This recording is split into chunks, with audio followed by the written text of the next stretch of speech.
We are live, All and right. welcome, brothers and sisters, to the Briar. Professor Jeremiah here, and Pied Piper on Falcon Friday. so get your Falcon pipes out and join us. And some of you, if you were a part of this before, I sent an email invite yesterday, and check back over that. It could have gone in your junk mail folder. We were talking about how sometimes Google will see a large number of blind carbon copies and just instantly throw it in the junk folder or marketing folder. So check that if you want to join in with us. And you can email me at professorjeremiah@google.com.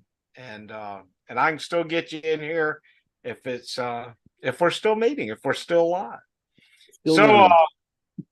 so Pod Piper, you're in California. That for me, this is an afternoon smoke. It's 11:52 Central Standard Time, and on your own part, it's what time? 9:52. It's morning pipe.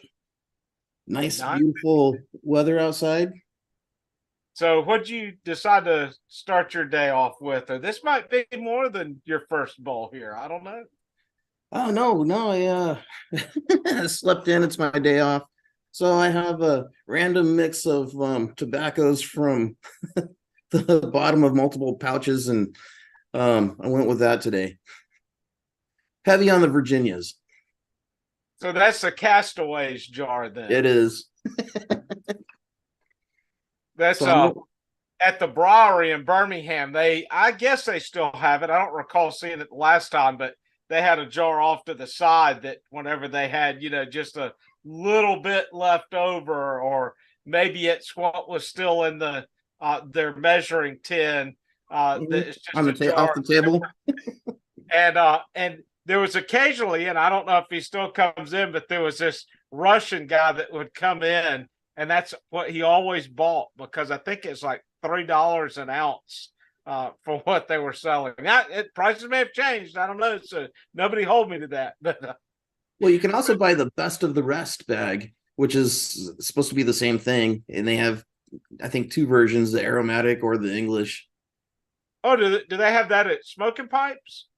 Or I can't remember if it was smoking pipes or pipes and cigars. One of the two major ones, and yeah, it's a product and it's relatively cheap. It's like I think I did a video on it.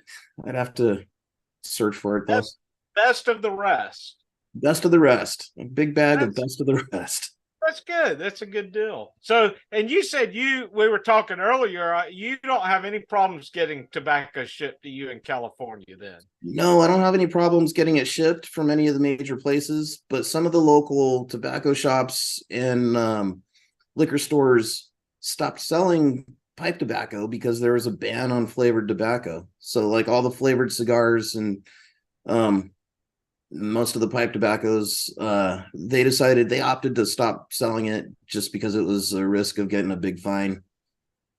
And that was a city ordinance. I think there may be a similar county ordinance, but there's a tobacco shop in Pleasanton, California that I frequent once in a while. I don't live there, but when I stop by, and they said that they got rid of most of the flavored cigars except for the acid cigars because those are infused instead of flavored. And I don't understand the difference, but he says that they won't get in trouble for selling those. So in California, you can go into a weed shop or whatever they might call them. I don't know what the official terminology is. A pot dispensary. Dispensary. That makes it sound more better, right? More legit, yeah. So you can buy that, but you got to go down the back alleys to some guy with a trench coat that says, "Hey, you want some vanilla custard?" You want little. And then it might be an underground sting operation. So yeah. but you can mail order it and legally get it delivered to your porch. But now if you're a pot smoker, you can call and have pot delivered to your porch, to your door, sign for it, pay for it, whatever, and that's legal. but you can't like walk downtown to the cigar shop and buy flavored pipe tobacco. Well, and as I say, I think I'd mentioned to you earlier. I think it was on a smoking, not smoking, pipe magazine, where Brian Levine, where somebody they were interviewing was talking about going through one of the parks in San Francisco, and he's smoking his pipe, and the police come after him. Meanwhile, he had passed a couple of people smoking marijuana. Nothing said to them. It's such an upside down world for It, sure. it's So, whack. I mean, I guess there they, you can have Uber Smokes deliver your pot, and then later you can get Uber Munchies to deliver your Your snacks. Taco Bell, right afterwards. Yeah, it's the path to hell was paved with good intentions.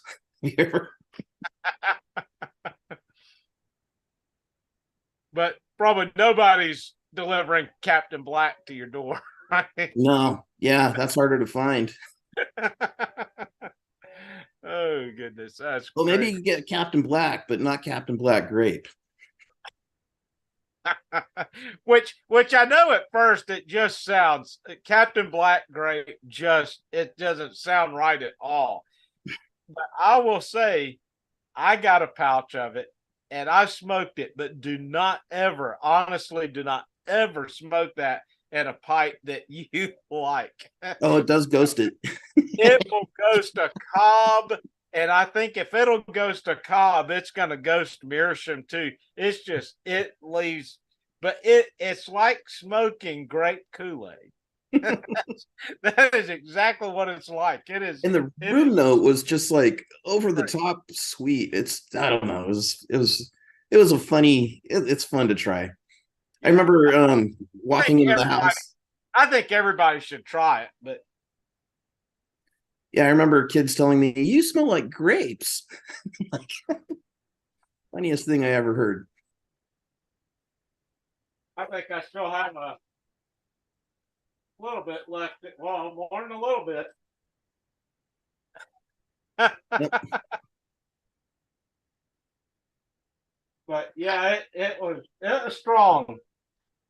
Yeah, nothing super special or impressive about the tobacco itself, but they got that grape flavor and scent nailed.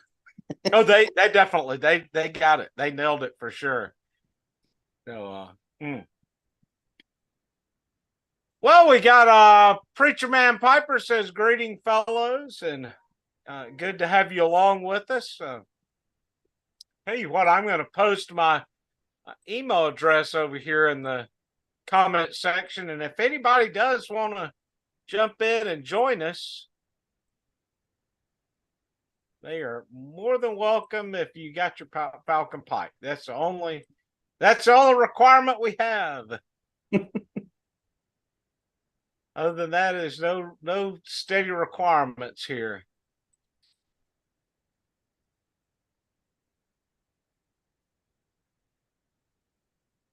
So Mississippi, is there a lot of fireworks stands near where you live?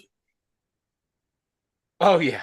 Well, I don't I hadn't seen any just yet, but they always do it right, before the holidays. Yeah, that's another thing that's banned around here.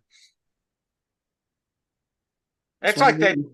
they banned fun in California, They do. They're doing their very best. And don't get but me they're started on the off-highway vehicle park laws. They're always coming after that, which is why but you're getting a lot of new neighbors from California. yeah. Well, I don't. Well, around here, a lot of folks don't want them because people will still then kind of just, they bring some of the baggage with them, even though they're trying to get away from it. I know. But so, Urban Hermit says hello, everyone, and then we have a couple of puking emojis in response to Captain Black Grape. He's not a fan. But It is. When I first smoked it, I was just like, man, this is like sprinkling in a little grape Kool-Aid with your tobacco and giving it a run. So that's what I would consider flavored tobacco. There you go. Uh,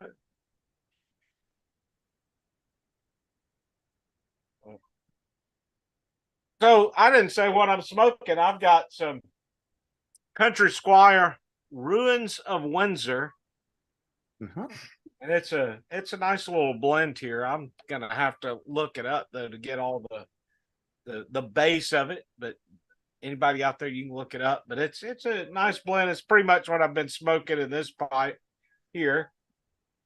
And before we started, I was smoking my newly gifted church warden, Peterson church warden from the 70s.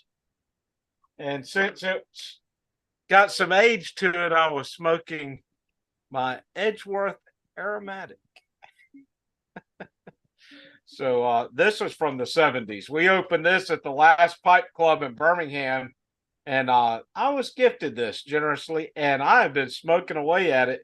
And amazingly enough, this was, I mean, didn't have to be rehydrated or nothing. It was ready to go. Oh, So wow. straight from I think they might have said this was from the 60s. I can't remember. What's the But construction look like on the tin?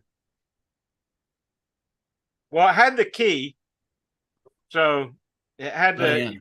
they build like an old sardine can, and it was actually turned like this. So that's where the band was, but they made it seals better, turning it upside down. Genius. And that's why it's a little rusty here. But none of it affected the tobacco. That's just I guess tar or something. Paper, yeah. But it was full to the brim, and you see where I'm at now. So I've been smoking away at it. Did you share a And couple bowls at the meet? do what? Did you share a couple bowls of that at the meeting? Oh yeah, I think it went around, but they didn't really put much of a dent in it at the meeting. It was still very full when I got it here. And I've got coming in smoking pipes. I don't know if it's Sutliff that does it. Somebody does a match blend for this. And so I have that match blend coming in. We'll see what it's like. We'll see how close it is. But I know age will have affected this some, but it's a really nice, very just smooth blend. And I have that loaded up in my next Falcon here. Nice. To smoke. Yeah, I've been trying to hoard a lot of tobacco because the prices keep going up, and I was paranoid that it might become banned or whatever. So I've been Oh yeah. buying. Well, oftentimes feel like at any day they could just stop shipping on tobacco. You Yeah, know, they could just say we're not going to ship it anymore. Well, where would that put all of us, and especially for people that are out in the middle of nowhere where you don't have a tobacconist? I mean, the closest tobacconist to me, as far as for pipe tobacco, would either be Birmingham or Jackson, Mississippi. So, the Country Squire or the Briary. And, then you're going to pay a whole lot more. You're going to pay the taxes. You're going to be limited on what's available there. I mean, I have some things, but not everything that I smoke is available at the shop. So, it definitely would change things. And I oftentimes say, I think anybody who's opening a tobacco shop this day and age is taking an extreme risky venture, because the laws could suddenly, close your business even. yeah, yeah. So I've been paying like real close attention to the construction of different tins and considering what's going to last for several years versus what I need to open and smoke sooner. yeah. Yeah, that's an impressive tin, the way the whole thing was constructed and sealed and the way it stayed fresh for how long? You said 20 years or 70s, so Well, 50 years. oh, I mean, 50 years, 50 plus years. So Yeah. I'd have to go back and see. We did a video Southern Fried Piper. I hope I've got his name right. He did a video as far as the age of it, and yeah, I mean it is definitely had some age there. Oh, we've had a couple other people. Preacher Man Piper, I guess, agreed with the not liking the grape, Captain Black grape, and hello YTPC and fellow Falcon smokers from Smarty Bob, and then Jeffers 58. Hello, smoking some Father Dempsey in my Falcon. Ooh, I like Father Dempsey. That's a good smoke. And I don't know if that's obtainable from anybody other than nowadays. Smokingpipes.com has that in their Kramer's blends. So Father Dempsey, Cary Grant are excellent choices. And Danny K. Central King Piper commented, "Hello, guys. Sorry that I couldn't make it."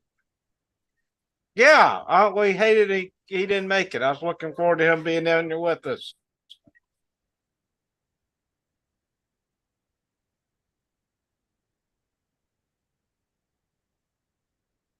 Now, we're supposed to have Three Rivers, but we hadn't seen him yet. So Central Cal Piper said, I just finished smoking some autumn evening in my Falcon. I don't know if I've ever had autumn evening. I might have, but I'm not certain. Autumn evening. It's a great name. I wonder if it's heavy. I don't know what's that like, Central Cal Piper autumn evening. You'll have to fill us in.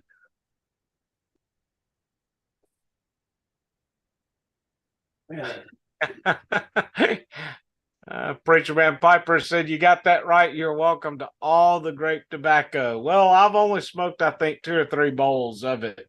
So that's, you can see. And this sucker's still as moist as it was when I opened it. And I think I opened this like 3 or 4 years ago. So if that gives you an idea. What is that, like whole room a good like storage for tobacco? It sounds optimum. Yeah. Your whole house is a humidor? Pretty much.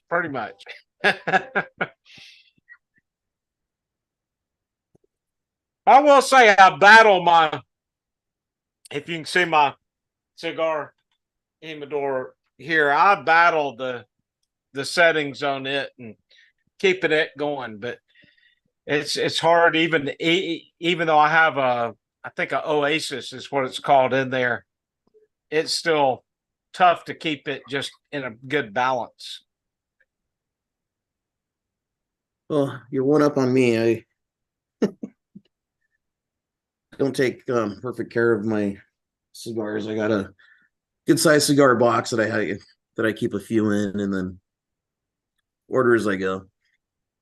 So you do a lot of RC stuff. Is that for hobby or business? I used to race RC cars like when I was a teenager in the 80s, and like all my paper route money, or I worked in a arcade, went into my little RC cars and spent what was to me a small fortune. And then when I grew up and had a real job, I'm like, I can buy whatever I want. So I started doing it, and I probably have I don't know, 10 or 15 cars between my kids and I. And then I just order, whatever motors and battery packs I want, and we go to some of the local tracks and race. And that's fun. So you put in the little transponder, and I mostly race 1/10 scale off road. I didn't get into the big 1/8 stuff. Okay. And then yeah, we have a lot of fun with it. Right now there's a track in the backyard, but I agreed to change that back to grass. So we've had that for a couple years and it's about to go away. Well, it sounds fun. I've seen folks doing it before. One of our state parks in Alabama had a big track, and I've seen the guys racing before there. But yeah, the money sometimes the money in these hobbies, it's expensive, isn't it? It's worth every penny and every minute. We have a Yeah. lot of fun doing it. Yeah, building the car and researching the different, speed controllers and motors and parts and batteries and the tires and the bearings and changing up your chassis and dialing in the suspension. It's all part of the fun for me. I really enjoy every minute of it. Well, I'm not much any different. I've got a lot of engaged train stuff, and I'm kind of got plans for a table here soon, and that's a hobby that just gobbles up money for N-Gauge sure. is smaller than HO, right? Yeah, it's the next step down. So HO's about, I think it's 87 scale, and N's about, I think, 160, somewhere in there. Growing up, I had a HO table, and it's about 8 foot by 10 foot, so pretty good sized table. Oh yeah, and then did you paint a lot of little models and add Yeah, little crossing yeah, I have guards and features? and it wasn't super intricate, as a uh, I had it through elementary and middle school. Um, okay, Oh, so this is one of my. It's a Kyosho four-wheel drive buggy with all carbon fiber, everything, and a bigger motor than it needs to be, and a transponder. And um, I've abused it and broken every part and replaced everything in it. And I've raced this one quite a bit, and it's just I don't know. It's all. I've probably spent more money on this car than my real car is worth. well, nowadays I guess you could 3D print some of your parts and stuff too, couldn't you? Oh yeah, I could. Um, That's a part of what just that's a part of what's changing some of the model railroad scene is a lot of guys 3D printing stuff. And if you don't have a 3D printer, there's somebody out there that's printing buildings. So then you're pretty much just to paint and leather the building and put it on your Oh, yeah, and I'm setup. sure there's services that'll 3D print whatever you design if you just work it out in CAD. Yeah. So that's really, I think that's kind of increased a lot of interest in the hobby. I look at it as more of like a sort of a Sim City, but interactive level. So I wanted to make a train slot car track that represented like my commute to work with train crossings and then replicate some of the buildings and streets. It never happened, but with 3D printing, that would make the whole task a little easier. yeah, yeah, it definitely would for sure. Oh man, we have tons of slot car track here at my household too. We bust that out once in a while. I think yeah, have a drag race track and then several, Tyco compatible tracks, and we lay out different things and order a couple cars. This little HO slot cars are expensive. They're like $50. See, and here we go. All right, brace yourself. Let me get the yellow and red cards ready. Uh-oh. I hit it mid a couple of times. Here we go. Three Rivers. Welcome. Welcome. Good evening, gentlemen. Hey. Can you hear me? I can hear you.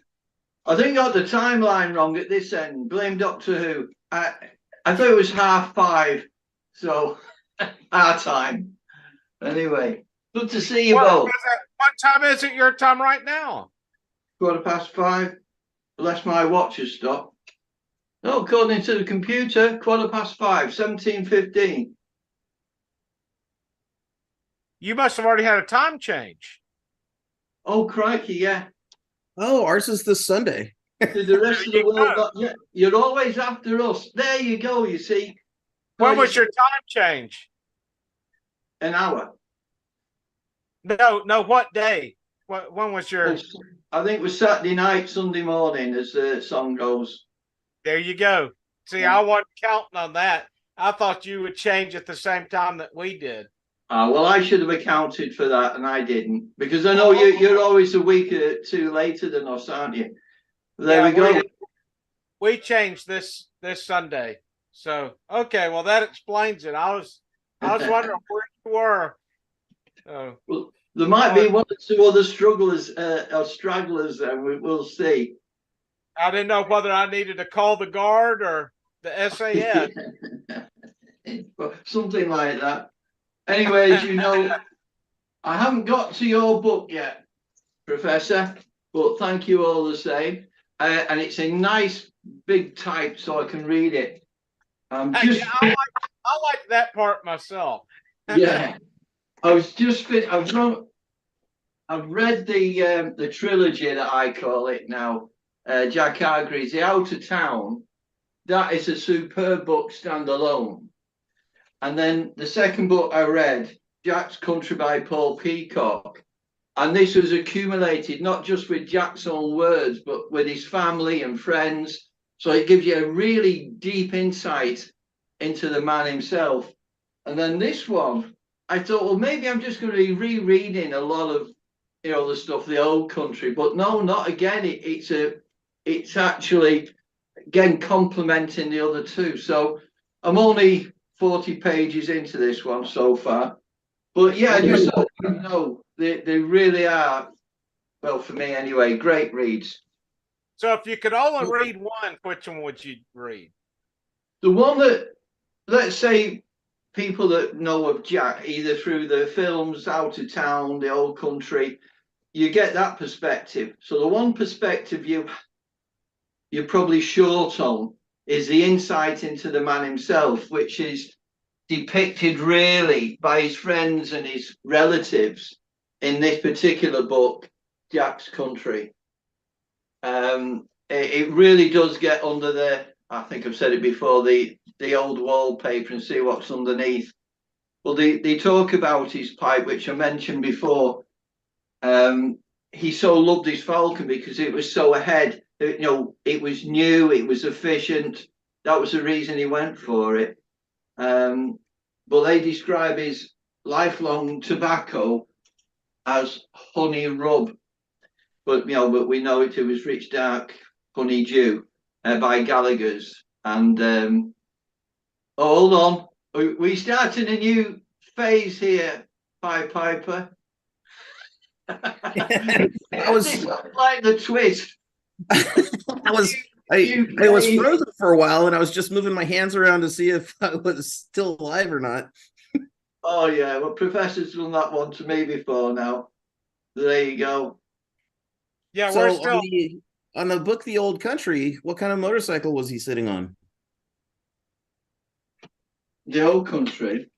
Oh no, not a motorcycle. I shall put that up for you again.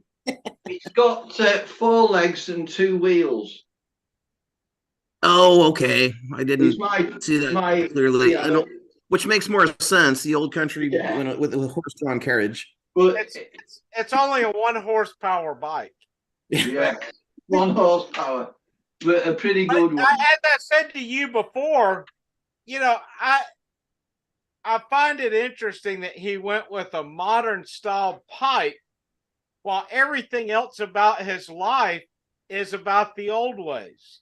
Yeah, well, that's mentioned in that book, Portrait. That I say he was always, he just thought it was so ahead of its time, and with the cool cylinder down the middle, of which I'm smoking his tribute pipe with the Dublin rusticated bowl, and in it some honey spring dew, or rich dark honeydew as it was, rich dark spring dew they call it today. Now, do we know that the My Smoking Shop is still offering the? Absolutely, I spoke to them. They very delighted the response that's been to this. And they're still in stock, and they will, as long as that's up on their website, the tribute pipe is still available. That's what they said to me. They said, we'll keep it up there as long as we've got stock. So, And they've had a couple of reviews already. So it's at 5 stars. oh, yeah. And you can see here it even mentions Three Rivers and Professor Jeremiah. Yeah. And even so, they're still selling them.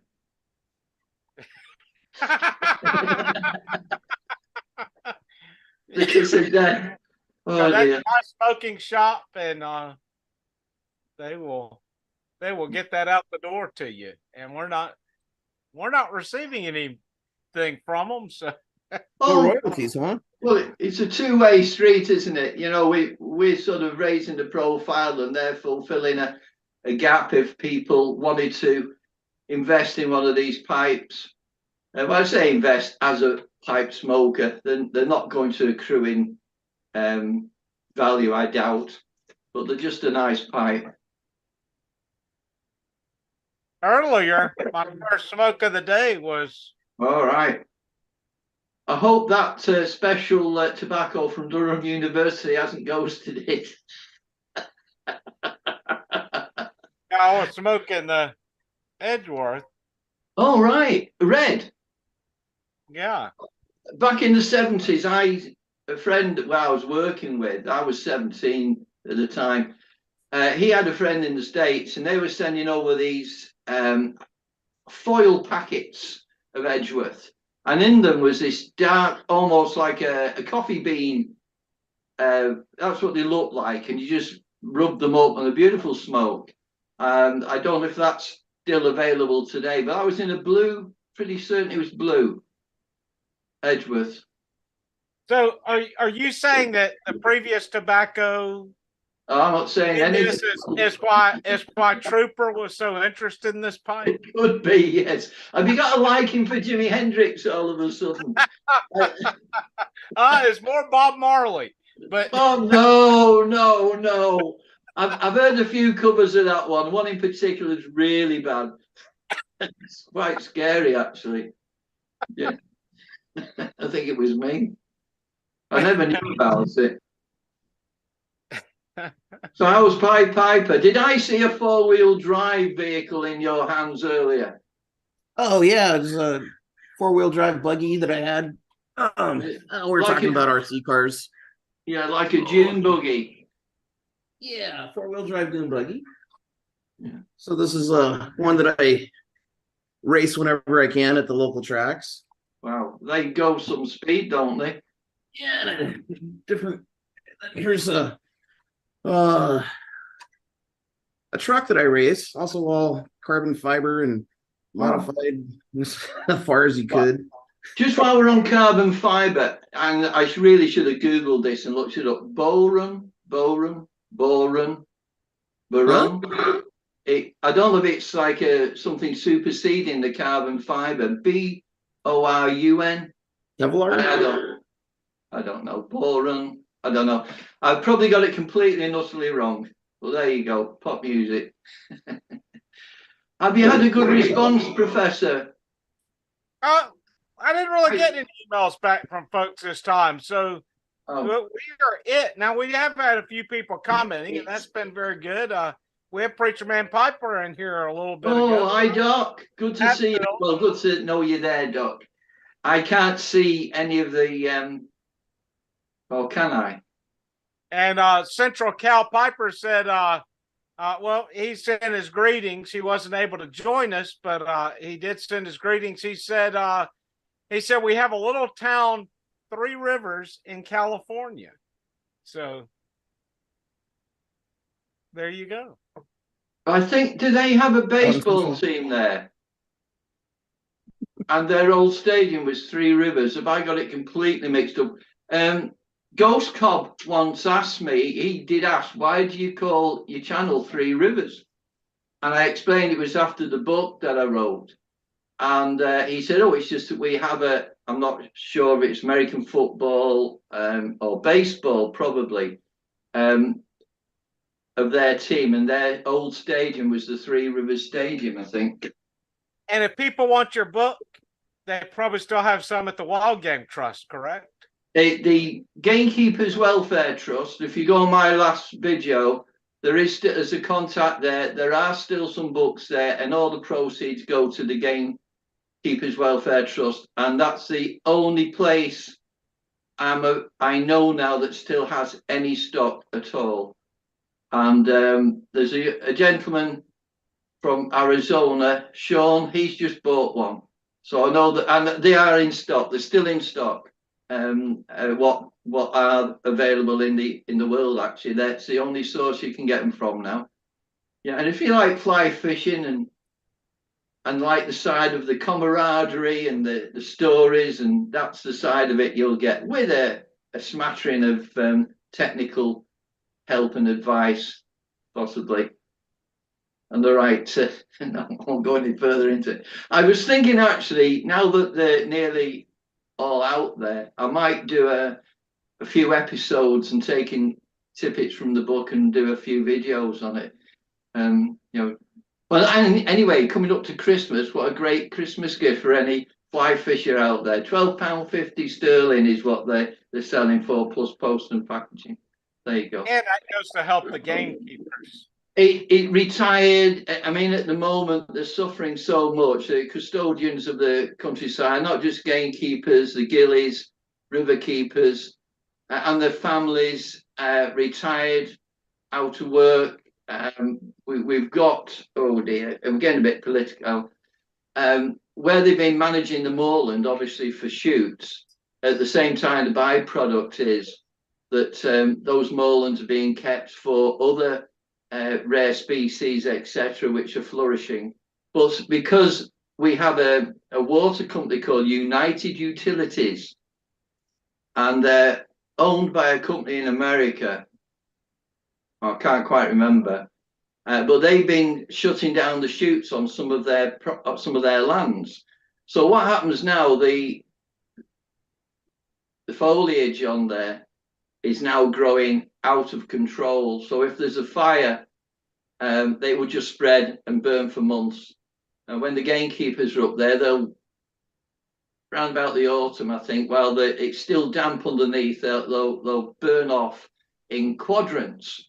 So there's new growth. And if there is a fire, it will burn out within an hour or two rather than keep going. If during the summer somebody puts a campfire down or throws a cigarette down or something. So it's a shame, and generations of gamekeepers and traditions. And as we know from Sir Johnny Scott, that the industries around these, the leather makers, the horses, and for all types of hunting and such, are the rifle makers.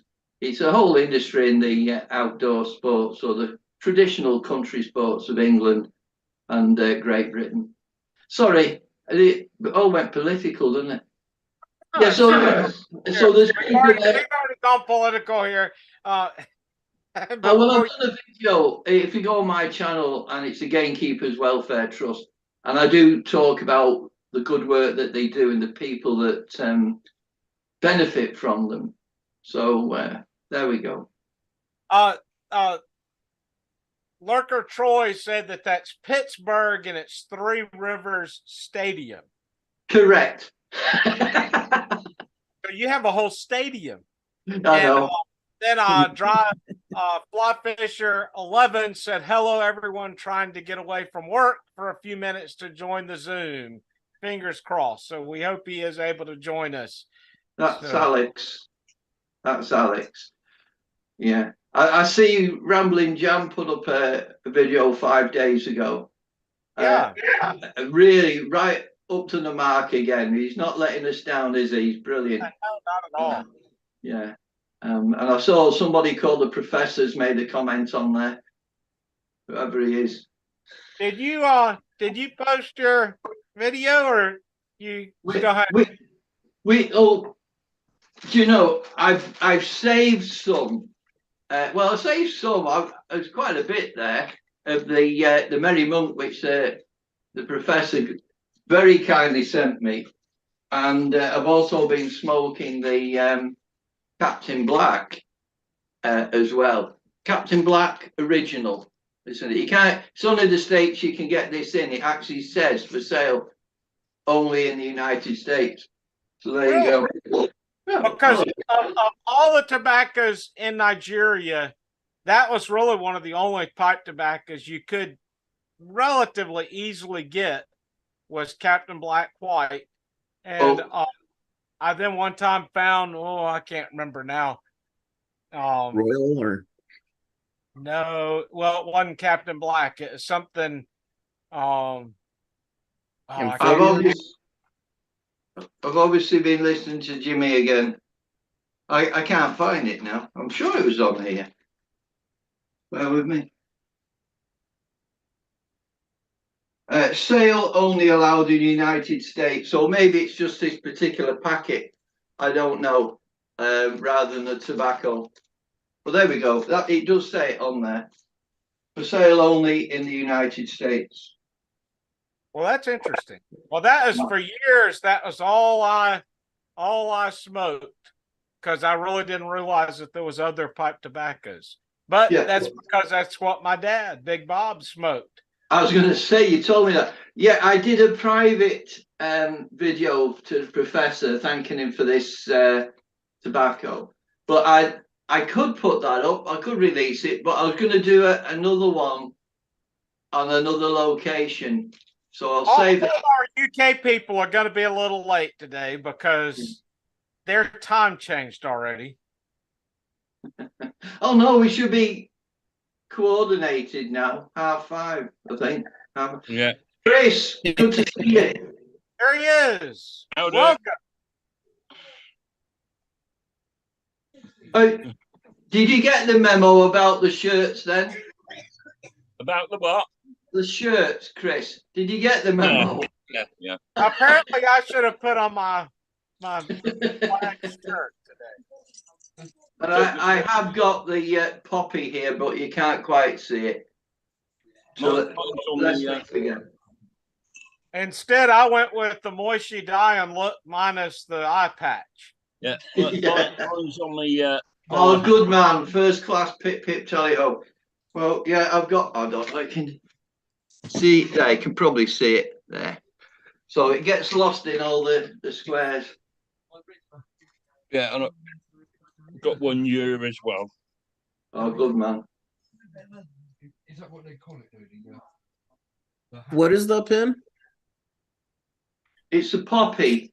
We commemorate the 11th hour, the 11th day, the 11th month, when First World War ended. Oh. Yeah. And it's been kept going. So lest we forget all those that have fallen, and I say all those that have fallen. And Veterans Day on the 11th. Yeah, from every army, not just the British. Yeah, so the 11th hour on the 11th day of the 11th month, guns will go off. There'll be a minute silence. I'm sorry, the rain is absolutely bucketing down here, Chris. Huh? It was raining a bit, but it's been on and off all day. Yeah. It's a solemn occasion where we pay respect to everybody, you know, and unfortunately this year, the Mayor of London has allowed a certain protest to be going on at the same time, Chris. Exactly. Well, there we go. Sounds about it. I shouldn't have come on, should I? I should have gone away. Right.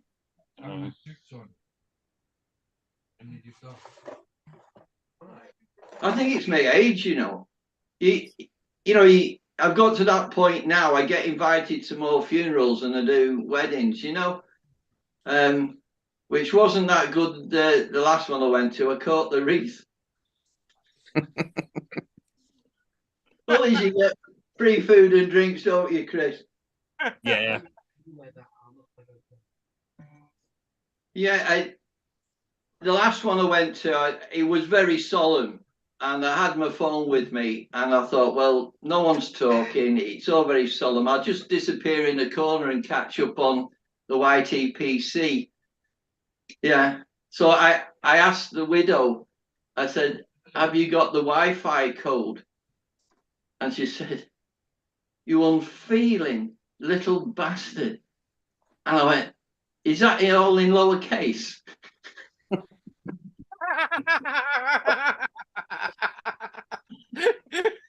It's a true story, that. I'm sorry.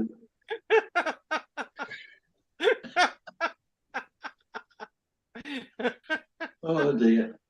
I'll go back in the box now, Chris.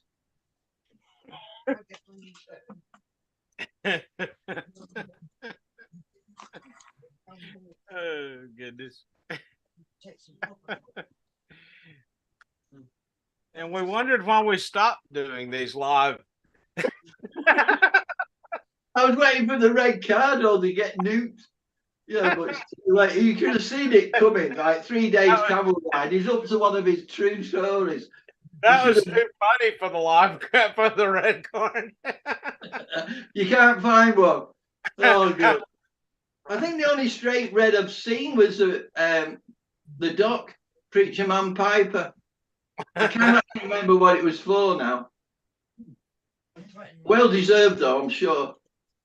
Yeah, I noticed you got a thing up in the rules saying, remember we're on YouTube Live.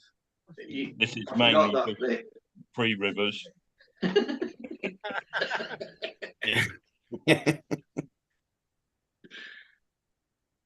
So, Steve, do you know the history of why the poppy flower in particular? I don't. So I'm right. Well, I think Chris probably know better than me, but it's to do with is it flounders?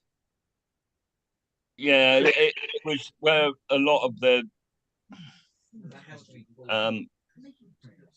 bodies of fowl, just, I think poppies just grew. They did. Yeah. All the ground was agitated with the munitions and artilleries. So after the battles and everything had ceased, the poppies established themselves in those fields. So it became a recognition of those times, 1418 war. So that's where it came from. Or the end of those times. Sorry. Oh, it became a recognition of the end of those times because the war. It was called the war to end all wars, which obviously it did not. So there we go. So yes, yeah, it was called the Great War. I'm not sure when they all went off, but they thought it'd be over by Christmas, and you would get villages and towns, and all the young eligible men would get together, say, "Come on, chaps, come on, lads, let's go and sort this out. We'll be home by Christmas." And like virtually a whole generation of young men, and the other unfortunate thing, the number of horses that were commandeered that never came back either. That was mentioned in one of Jack Hargreaves' books, actually, because he was going to be a vet at one time. I think did he qualify? I'm not sure, but he did go to veterinary college. I'm not sure. Have you had any bids on your pipe yet, Chris? No, I ain't. I ain't put it up. No, I didn't get down to Nottingham as things happen. But you managed to get there, Chris. Yeah. I went to the wife. It was a good. I don't know why my internet dropped me out for just a second, so that's why I disappeared and then reemerged. Yeah, I got the smooth bowl Mm. tonight on the. The two cups taped together. Oh yeah. What the fuck was in that? Do you know, Chris? There was a bowl advertised, and it was camouflage. And when I say advertised, it's on GQ Tobacco's website, but they don't have it for sale. but it certainly existed at one time. Have you ever come across it? No, I couldn't find it. Smell potpourri overpowers the clouds. Well, if you do find it, will you let me know, please? Got Falcon versus Yonder. Tell you what, I found at a car boot the other day. Oh, go on. Little lighter, but Yeah. it's Alco. Alco. Alco. You know, the Falcon. Yeah. YouTubers now roll out the ability to show videos early to them. Yeah, it's a bit of a job. What would it have stood for, Alco? Is it aluminium company or? No, you know, the Falcon pipes, when they first came over to England, they couldn't use Falcon, so they put Alco on them. Ah, right. Took the F and the N off. So that was obviously made for the company. Like a promotion, or they sold them. Says 1961 NYWF. Well, that reminds me of when life Alco. Life didn't give us lemons. He made lemons. I don't know what the WF stands for, but I presume NY was New York, but he's moved again. Them guys are funny. The stuff they do. They just basically do whatever the hell they want. I need my oxygen mask. He can do whatever he wants. Somewhere I've got a, He just sort of. Central Cal Piper said that if we're still doing this by March 2025, he'll be able to join us because he'll be retired. Nice. So. Don't rush it. Enjoy the journey. Because we're not sure where some of us will be by then, right? Like all the wreath, don't forget. So I was going to do a special video on this, Professor, the Merry Monk. I mean, I've done one. Oh, I liked your video. You should. I mean, I know you shared it privately, but I think you should release it. It was good. It's a very well done video. I did it on the actual computer rather than, which I'd never done before. That's actually see me trying to study it. In like a little Well, it looked good. I mean, it's an outstanding blend, the Merry Monk, and I've got my Falcon 50 millimeter loaded with it and ready to go. But I mean, it's to me, it's is yours a 50 or the 40? I don't remember. I think that might be the 40. Is it I bought it about 4 years ago. I could go find a ruler and measure it. That might be the 40. I almost wished I'd gone with the 40, but I tell you, I like the yours looks a little taller. I like the long smoke that I get from it. I didn't like this shaped bowl on the straight stilm as much as I like it on the bent stilm. The bent stilm kind of, I don't know, it complemented it. It does. It counterbalance, really, doesn't it? The aesthetics. That I would suggest to somebody that'd be a good way to go if you have the bent stilm and to go with the 50 or the 40 millimeter on there. Yeah, it's the bowl I use the most. I really enjoy it. So yeah, I believe this is a 40. I don't really smoke. This would be great for going to Pipe Club, having this shorter bantam bowl. I think they call it the Dublin Bantam is maybe their official name. It's too quick of a smoke, really. I'll say it's nice if you want just a little smoke, but it's a quick smoke. So I'm actually I don't smoke that one as much as I do my others. And I mean, again, somebody might ask, you don't have to have a stem for each of your Falcon bowls. You can just change the bowl out on your stem. But I found really for the price of what it is to just buy the whole stem and bowl, it's cheaper really, or you know, you're not saving that much money if you go ahead and just buy the whole thing together versus if you were buying the bowl and the stem. And it's, I mean, I think it's just as good to have it dedicated. And we know to buy another pipe. We know Tree's not having that issue. No.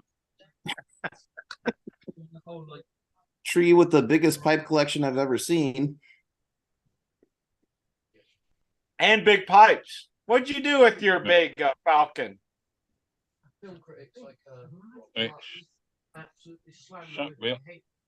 Oh, it's in the corner behind Bones.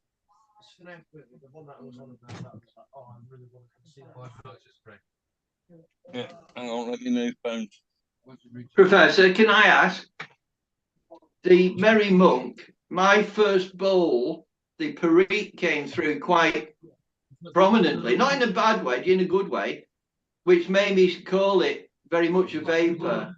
But then, which I haven't spoken to you since, or did I? Yeah, the second one was far more creamier.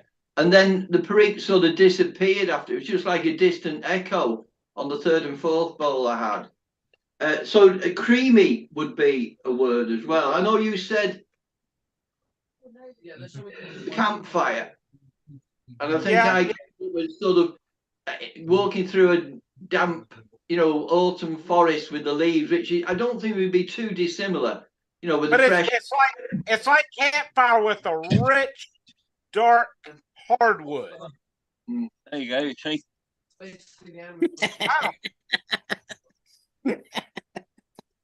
Just got to screw the bowl back on. That's your little Falcon collection. You want to see if Glenn will knock up another bowl for it?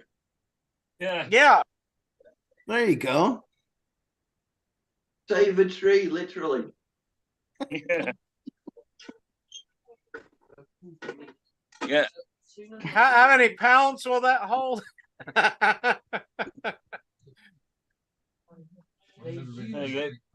Now it's obviously a novelty, but if you filled it with tobacco, would it function? Does it? No. I mean, it can be made to.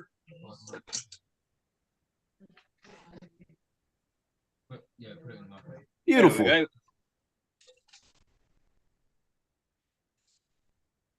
That is so great. I just the odds of you running across that is just outstanding. Yeah. I assure you, many people are very jealous of that. I was going to look and see what it has to say about the Merry Monk. I couldn't remember if they're actually listing that as an English blend or not. I think they encompass it under the English blend banner. But to me, with the perique in there as well, there's Cavendish, there's Virginia, there's Burley. You got it ticks off all the boxes. It does. It can be anything you want. It says an English style flake mixture. Red and bright Virginias, seasoned with Cypriot Latakia, St. James Perique, white Burley, black Cavendish.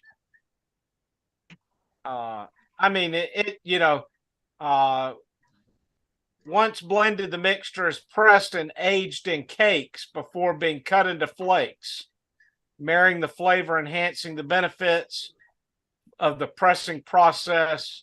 I mean, it is an outstanding blend. And it says this is a mixture of full-bodied smoke that offers tangy sweetness accented with notes of wood smoke, cream, and nuts. I can't say I necessarily get the nuts, Maybe I'm No. just not looking for them. I know. The Mrs. Three Rivers came in while I was smoking it, and she said, "Oh, it's very pleasant." And she said it's like a woodland. It's wood. It kind of, like a fresh woodland. So yeah, it sort of ticked the boxes I was thinking of at the time. Well, whenever I smoke it, and I try to smoke it as my last smoke of the day, because when I come into the office in the morning, it is an incredible smell that is left behind. That's like, I wished I had that smell all the time in the house. So Great room note. I closed my window accidentally here. So if somebody tried to come in earlier and I missed accepting you, I had that window closed, so I didn't see you. But yeah, the Merry Monk. I mean, it is a wonderful, wonderful blend. And I tell you, if I was hoarding any tin tobacco right now, that would be what I would be hoarding. If suddenly, I would have to say, if suddenly Frogmorton Cellar became available again, and I was told that I had to choose between Frogmorton Cellar and the Merry Monk, it would be a hard decision. Can't say right now which one I would be choosing, but it'd be a hard decision if I was between one or the other. Now, I still would say if I could only choose one blend to smoke, period, I still would probably be taking my vanilla custard. And I know some people wouldn't like that. But if I could only choose two blends, I'd probably be down to the Merry Monk and my vanilla custard.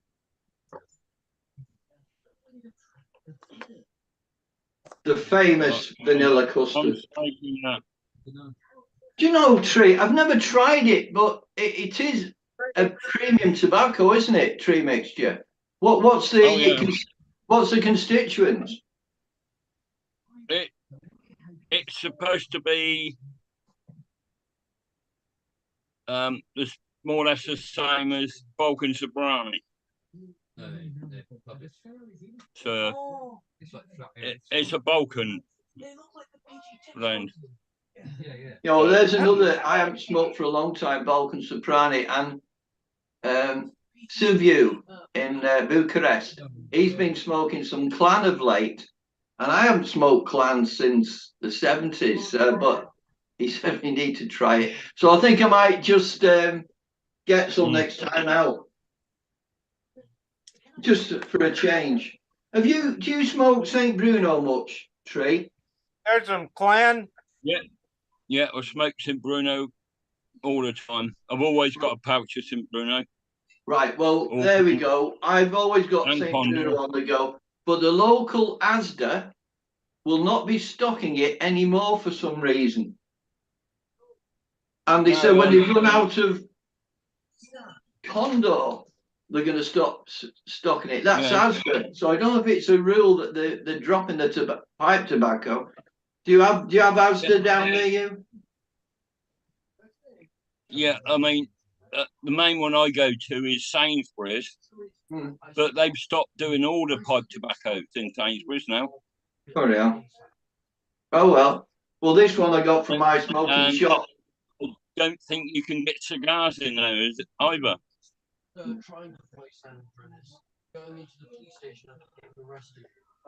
Well, say if they weren't taking those awful pictures on some of y'all's tobacco, more people would probably buy.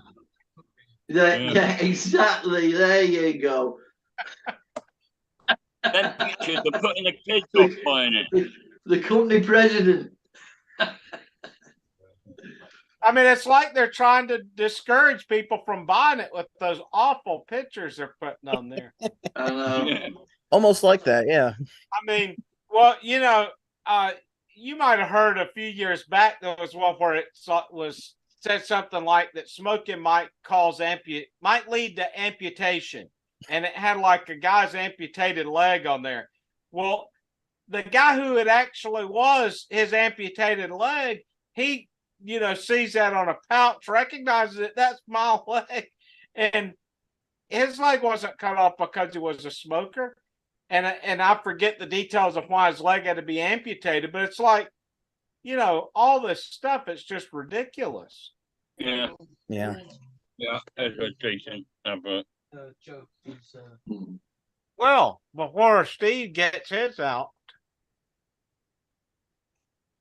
Oh, I know where it is. Mm. Yes, you do.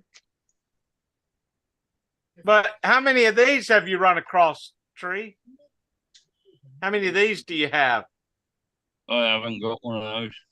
You're kidding. I have something that you don't have. That is outrageous. I think I've been on record saying the 1970s. I think it's the 1980s they were out. And it's Wade Potteries Wade Potteries that made them, I think, back in the day in Well, Staffordshire. he'll have about 10 of them by the time we meet again. Yeah, these are wide, the little pipe stones. Mm. I don't know why they made that as a keychain, though, because it's not very practical to have a porcelain keychain. I mean, oh, we have somebody that's going to dance in here for just a second. It doesn't begin with J, does it? I think so. He might be in his car. We don't know where he could be. He could be pushing the shopping basket around the store. Yeah. No green hat. I hope he's got your hat on. I'd like to think so.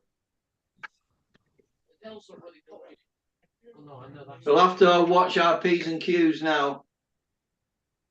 Adele's not really popular. You still been searching for a hat like that. Trying to avoid it. Sir, yeah, that's right. Search for one. Josh, Welcome. good day, sir. And he's got a Falcon. Mm. And you got the memo about the check shirts as well. Brilliant. What the hell? I guess I'm going to have to go put mine on. I was trying to be dressed ready for Hi, ID Josh. call up. So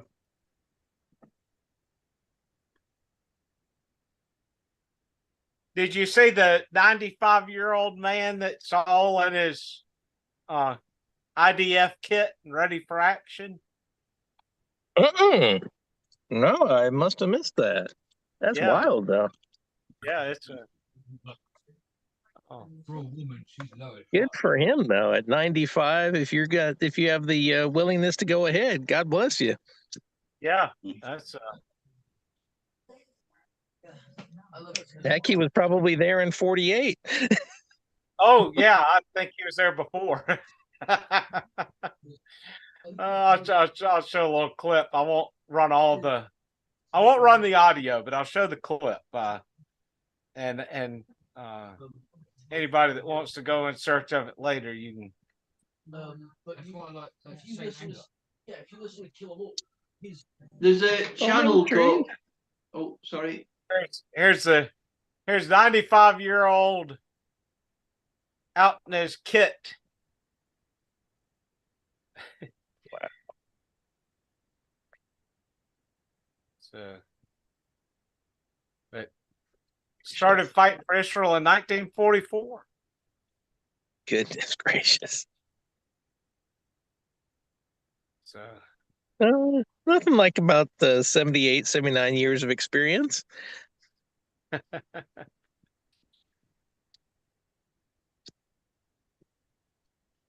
There's I don't know if you know a channel called Brutal Enough. Chris in Austria. And he's talking about pipes at the moment that there's got a story to them. I was thinking of doing one, but the pipe that I could have really told a story about is now in Alabama. Uh-huh.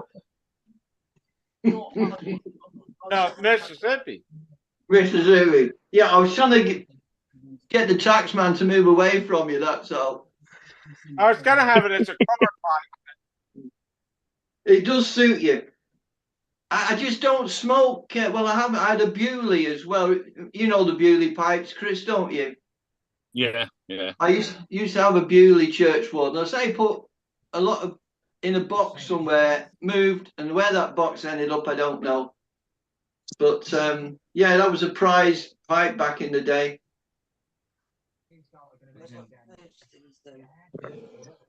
But I wasn't smoking it, and at least it's got a new life now, Professor.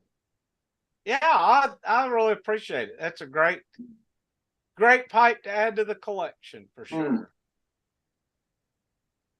Well, it's so good to see everyone. I'm sorry I came in so late and have missed all y'all. That's all right, Josh. Long time no see. Yeah. Always Way leave too the long, Tree. Way too long. always leave the best Same till with you, last, Steve. Josh. It is my favourite church warden. Oh, very cool. Whoa. Got a nice big That's- bowl on it. Oh, yeah, it is. Brilliant for flakes. Do you know he could just see you in a Quaker outfit now next to the fireplace? I don't know if Quakers smoke. And Quakers, do they smoke pipes? I had no idea. No, there we go. Actually, yes. Oh, The there answer we is go. yes, Steve. Might be more like this one. I'm drawing a blank on the young man's name. He was the Quaker Piper. He's no longer Oh, doing right. anything. I think he took his channel down. But yeah, we did have a Quaker Piper. Well, William Penn at one stage spent his life in Amersham in Buckinghamshire, and it was quite a big place. But part of it, the company I used to deal with, I stayed over when we were working down there, and it was quite a beautiful establishment. Yeah, William Penn, and now you've got Pennsylvania. That's correct, isn't it? If my limited history. Well, this was my longtime favorite church warden. It's a Middleton Mariner. But can I correct you? Former favorite church warden. Yeah, I was going to say. Well, that's what that's what I love about the one you sent is they're almost twins. It's really really great. I've been looking for another one like this one for a long time, and to have this one, it's a great match. So well, it's a good pedigree. It is a Peterson, so it did smoke well for me. Have you used it yet? Did you say? I'll step up from the Middleton, but no, I did put a pipe cleaner through it and everything. It was clean as a whistle. I didn't, hopefully it was okay for you. Oh yeah, no, it's great. It's ready to go. Yeah. Yeah.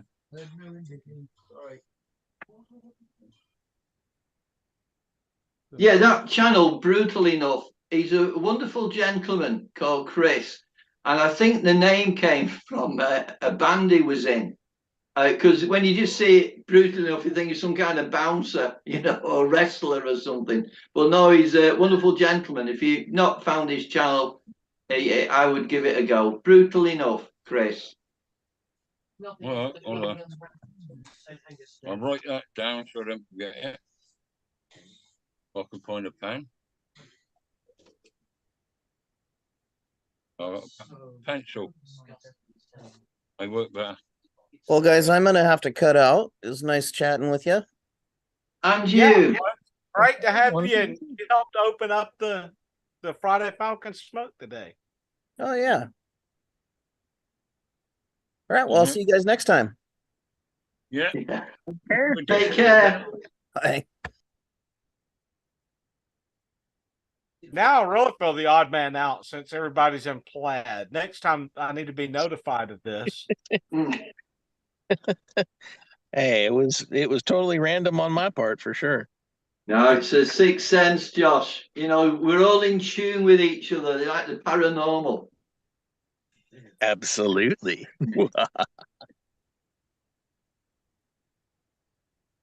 Your family all right, Josh? Thank God, no complaints. It's been a very interesting year, unfortunately, dealing with some passings. My mother-in-law and father-in-law, but that's been rather rough. But other than that, thank God, no complaints. No. And the daughter's doing great. I was just about to ask. Yeah, she's wonderful. She's doing wonderful. She's the captain of the color guard group for the marching band. So she's been doing a lot of stuff this year, and has been involved in just oodles and oodles of things. And if you take a look on the Facebook page, there's plenty of stuff that I've got, of her in competitions and such. So yeah, it's been a busy year, but a good year. So that pipe you got How there. about for y'all? Sorry. Oh, I'm sorry. No, I'm just I said, hopefully everything is good with y'all. Yeah. Yep. What bowl is that, Josh? Oh, it's rusticated. Is it? It is. Let me see if I can get it in the right light. I actually have the phone hanging from the door knocker, so I'm just trying to make sure that I've got the light on it where it's showing Mm. well enough. Yeah, it is a very. This was totally random that I found this. It was at a antique shop, and it was in rough condition, but it's certainly cleaned up well. Still some nibbles on the back, but yeah, the bowl is super pretty. But it's the top of the bowl. Nor It's had I. rustic. Yeah. Yeah, rusticated on the top. It looks what would be, I guess, a like an evergreen as far as how it's set up in like how the tree looks. Or I should it looks like tree leaves or something. Yeah. And what are you smoking in it, Josh? What? That's a good question. I think oh no, that's what it is. It is Samuel Gawith Jubilee mixture. Oh yeah. Do you know? Yeah, I had some left. Actually, I think I opened the can with Professor. So he and I shared the first bowl out of that tin. What's the leaf in it, Josh? Is it an English blend? Is it Virginia? It's aromatic. Oh, right. It's an aromatic one. Is it one of these limited editions he did? Yes. Yeah, it was 2012 for the Queen's.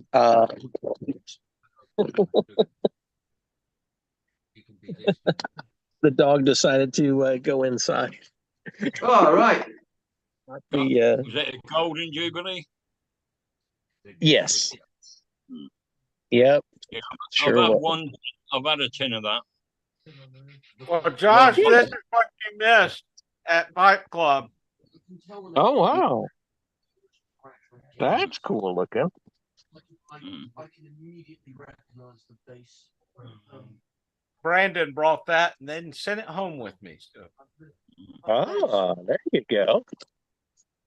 I was going to say Central Cal. He asked, "Do any of you know if you can get dark rich honeydew in the States?"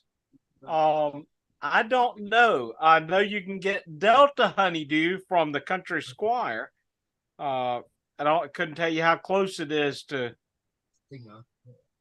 dark rich honeydew, but might be worth a try. Who makes the dark rich honeydew? I was going to say Samuel Gawith, but it could be Gawith Hoggers. But it's all the same stable. Yeah, they're all the same. Well, if you go on my smoking shop now, you'll see. I know they sell it and it is in stock. That's what I'm smoking right now. Come on out, Dave. What was that, Craig? Who? GQ. Tobacco. All right. Oh, they have. but I would imagine so. He does a lot of photograph and that.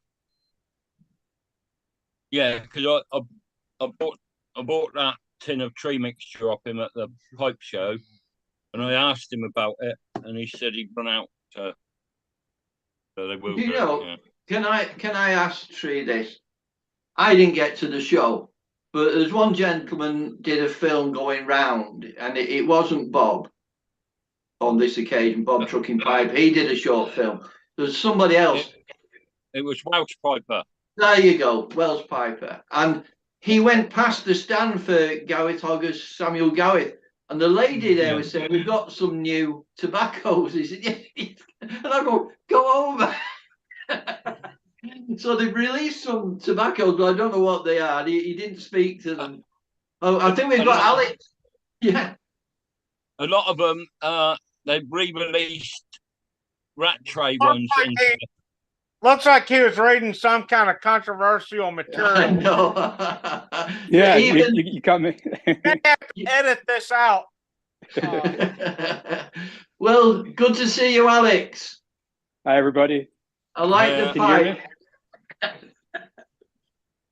Yeah, they reintroduced. You're not trying to learn how to tie the Peroni fly, are you? Oh, I've already tried and failed. Did you not have enough Peroni? I ran out. A minimum 7 bottles of Peroni, Alex. I stopped at 5.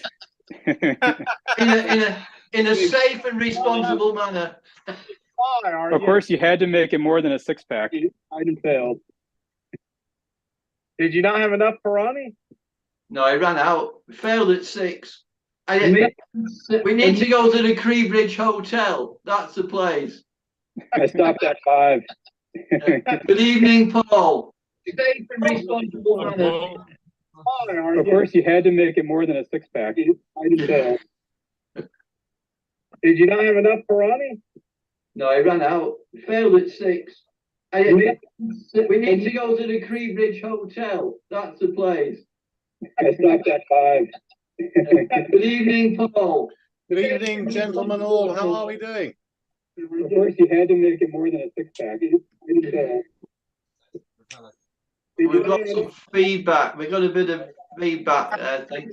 Feedback from somebody. If you have it live, you can maybe if you mute it, we should be good. Paul, there's only you and the professor didn't get the memo about the check shirts. Yeah. See. Yeah, I don't know what's up with that today. We got a bit of feedback there, I think. They've gone to Plaid. If you have it live, you can maybe if you mute it, we should be good. Paul, there's only you and the professor didn't get the memo. The check shirts. It's a shame because I've got plenty of check shirts. Yeah, I don't know what's up with that. They've gone to Plaid. If you have it live, you can maybe if you mute it, we should be good. Paul, there's only you and the professor didn't get the memo. The check shirts. It's a shame because I've got plenty of check shirts. Yeah, I don't know what's up with that. They've gone to Plaid. Yeah, maybe if you mute it, we should be good. Paul, there's only you and the professor didn't get the memo. I'm not sure who we got with the feedback here.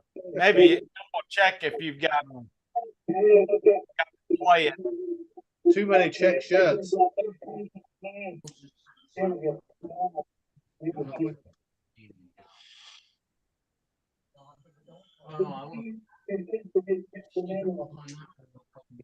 Not sure who we got with the feedback here.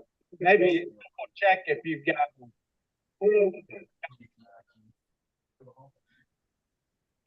No, I can't. Oh, fuck.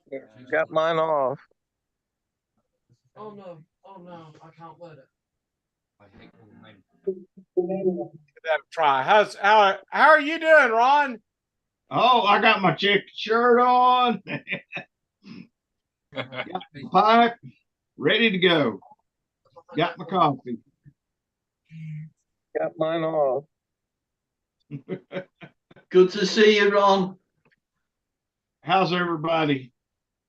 Very good. Very good. How are you doing today? Oh, I got my check shirt on. Got my pipe, ready to go. Got my coffee. Got mine on. Good to see you, Ron. How's everybody?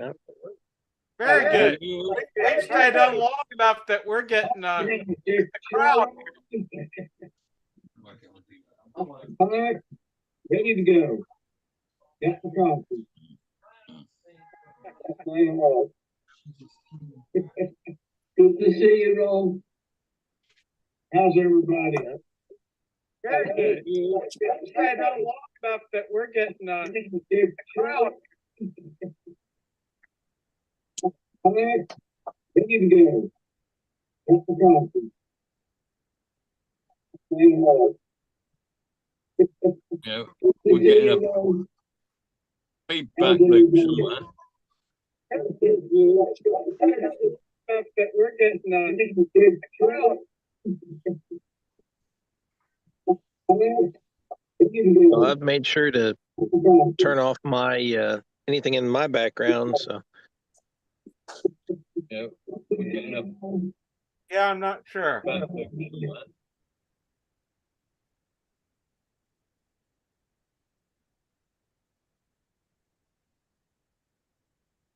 Has it gone? Okay, can anybody yodel? yo. I knew Josh would let us down. All right, I think we're good now. Sounds like we got it straightened out. Yeah. So how's Cambridge, Paul? It's very good, thank you. Excellent. The tornadoes and such went past you, did they? Yeah, we didn't get it this time, but Good lad. yeah. But my brother-in-law lives in Jersey, Oh wow. Well, they really got it, didn't they? so you can imagine the videos we've been getting from him. So Yeah, I was going to say Jersey's part of Portsmouth now. It was that strong, the wind. they reckon they had a twister in Jersey. Wow. That just from They get us them in the here now. States, you don't expect that it would happen in England, but yeah, I guess weather is weather. Mm. Climate's all screwed up, isn't it? It is. When has it not been screwed up? Well, yeah, but it's nature, isn't it? It's a cycle. It will always happen, in my opinion. I mean, going back some decades, they were saying about the glaciers, in North America, Alaska, coming down and being melt, so we're getting more fresh water and diluting the seawater. So those warm air thermals that were coming across the Atlantic and hitting northwest Scotland and down the coast and across England, that's been pushed further south. So they reckon we will start getting winters the same as New York before long. Really thick, deep snow, etc. Those were the predictions, and it does seem to be going that way. We haven't got the snow yet, not in a big way. But I remember back in the 60s and early 70s, we used to get deep snow at Christmas. Oh crikey, yeah, 50s, yeah. You get really, trying to get to school, and it was really bad. Yeah. Hey, Alex, you look like you're just about to go and cast a line, mate. Fantastic. I wish I was going to go in and change out of my my plaid shirt to make the professor feel a little bit more. No, there's no need for that. Feel less singled out. There's absolutely no need for that at all. I mean, here I am wearing my Orbis shirt, and the Fly Fishermen's are not. Well, I don't know. That looks a bit Orbis-esque. The Alex has got on. It's LL Bean, another. Oh well, not far off then. Yeah, not too far. Competition. Yeah, cousins. Well, there's a gentleman. He's we've been talking together, and he unfortunately he's bought my book, and he's in Arizona, and he's going fishing this weekend. I mean, what's available at the moment? I mean, because we have close season on trout at the moment, and now we're in November. There'll be close season on salmon, but we can still fish for trout. Have we got that right? Where is he fishing? Oh no, I can fish for grayling at the moment. Arizona, it's a big place, isn't it? Is it the White Mountains? The White. Then you got the lake. I'm not too familiar with Arizona's fishing actually. Yeah. But I mean, will they be in season to actually catch like rainbow trout and cutthroat? Oh yeah, yeah. There's no close season. Some rivers do throughout the country have close seasons. Yeah.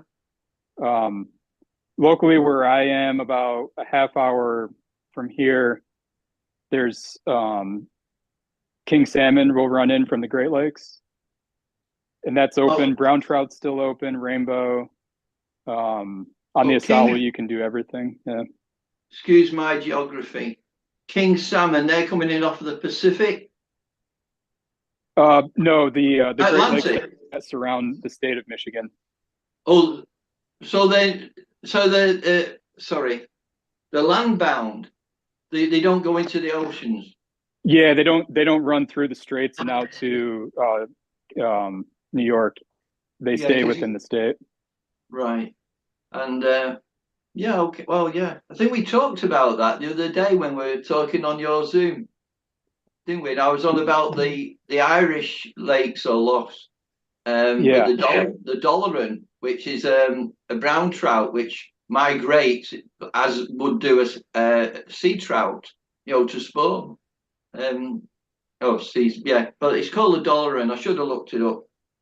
Yeah. Yeah. So the salmon and also steelhead will use the Great Lakes, and the Great Lakes are so large they kind of act as an ocean wood for migratory fish. Yeah. And the steelhead are migratory rainbow? Yeah.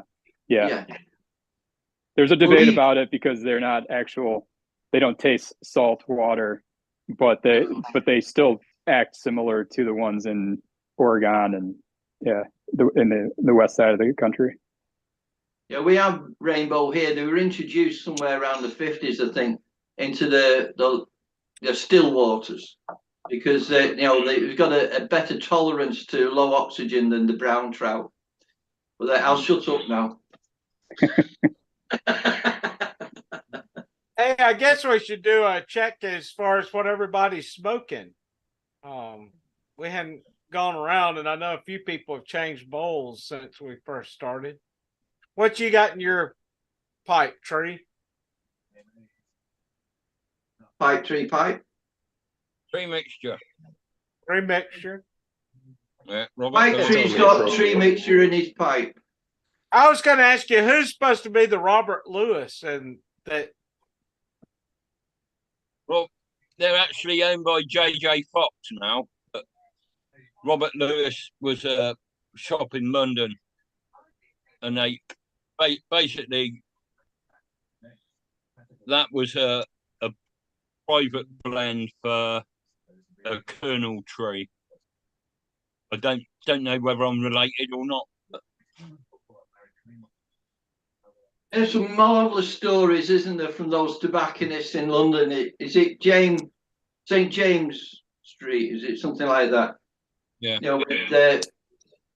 I mean, certainly Winston Churchill with his cigar. No, I'm not a cigar smoker, but how much is an average cigar cost? Like a Cuban, let's say. A lot of money, Pricey, my friend, pricey. Pardon? I mean, for a decent cigar, you're almost looking at $10 these days. Right. Well, I know but Cuban in England, you're looking at probably 25, 30 quid. Yeah, I thought so. Yeah.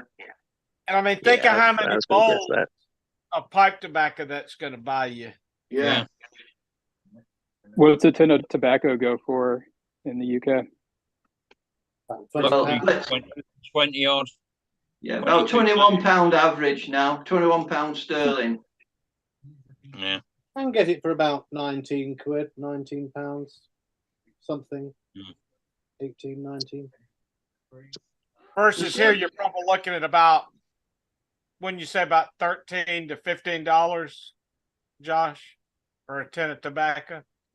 Yeah, and then of course depends on what you go to, because the what was the Hogshead, Seattle Pipe Club Hogshead, which is the 4-ounce tin. That was significantly pricier, but good stuff though. But Like yeah, no, you're the Mary Monk, you're looking at 25. oh 50 yeah, a tin.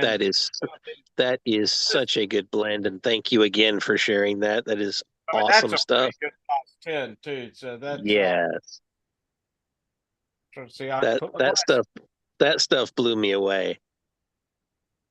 I mean, and even you had said is everyone who tried it said that tasted aged, right out of the tin, and it was a brand new tin. Yeah, it's 100 grams. Good stuff. Does anyone like Robert McConnell's Scottish cake tobacco? Because we ran out of this in the UK, but it's just started to be restocked again. Oh, that's cool. It's a really good vape. I don't know if you've tried this, the Robert McConnell Scottish cake. Yeah. I have not. I have not. Is that what you're smoking right now, Paul? No, I always feel obliged to smoke the rich dark spring honeydew when I come on this Zoom. So well, I'm running out, so I got to restock. Well, that was in my first bowl, and I've just changed over to Condor Ready Rubbed. Wow. Well, I was smoking my Edgeworth, but now I'm getting ready to go to Mary Monk. And we'll probably be on for just a few more minutes since we had so many people join us later in the show. And I was looking to see how many people we have watching. We have 8 people watching right now. So don't know where I haven't been watching the numbers who have been in. If you've been in the whole time watching us, well, God bless you. Indeed. Yeah, what you smoking in your pipe, Alex? Yeah, well, first of all, the pipe, Steve, again. Oh, very, very pleased and honored. Thank you so much. Yeah, well, no one knew what it was. I just said, if you make that video, you might let us know. So it's a Jack Hargreaves tribute. Yeah, You've love got this the pipe. Dublin rusticated. Is it on there? Yes. Yes. And we can't get the rich dark honeydew or spring dew stateside. So I went through my cellar, and I'm smoking Gowit's number 7 broken flake, which is I believe the opposite proportions as, is it Coniston cut plug? No, but it's very good. It's the closest I figured to what he would have had that I Number 7 broken flake mixes very well with Erinmore mixture. That's and good to know. I don't know if you've come across Mike Billington of Blakemar Briars, the Blakemar Briar pipes. You've heard of him? Yes. Oh, sure. Yeah, the only tobacco he really smokes is that mixed number 7 broken flake mixed with Erinmore mixture, and I've got a jar of it here, and it makes for a really nice smoke. It's a good mix. Does he just do it 50-50? Yeah, just 50-50. So I just use 50 grams of each. Just get a bowl, mix it down, and it's good. It's worth trying, even if you never try it again. But I think you'd probably quite like it. What, Paul? What is it? Is there some kind of citrus within that blend? Which blend? Well, I'm thinking of Erinmore. I have smoked it in the past. I know some people said about pineapple. There's no pineapple in it. There's no pineapple. I think the pineapple symbol, as I understand it, is actually an ancient mark of quality. It is, yes. I think that's why the pineapple. But funnily enough, when you open a packet of Erinmore mixture and you smell it, so you do feel as though you can smell some pineapple in it, to be honest. But I don't think there is. I sort of thought there might have been some kind of citrus going back. It's been a long time since I smoked it. I mean, a lot of people knock Erin Moore mixture, but I like it. No, I like it. I do. I used to like the Erin Moore. Was it Falcon or? Yes, that's that. I've had that. That's quite a good tree. Yeah. Yeah, they don't do it anymore though. But a new arrival. Hello. Central Cal Piper took early retirement and is now joining us.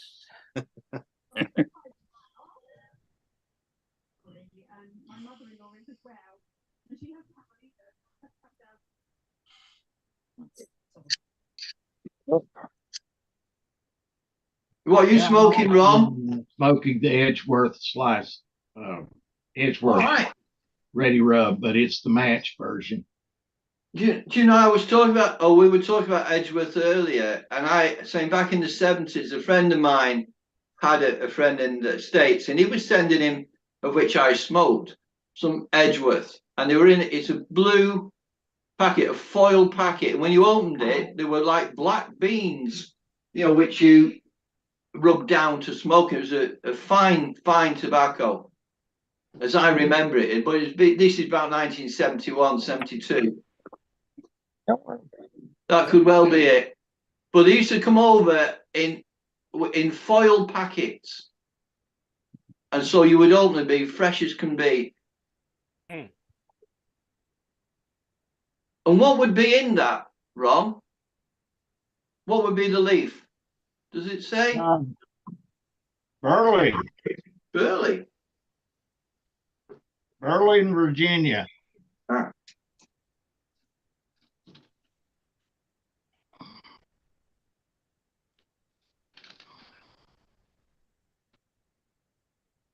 I know they had a unique aroma, which was very nice, very pleasant back in the day.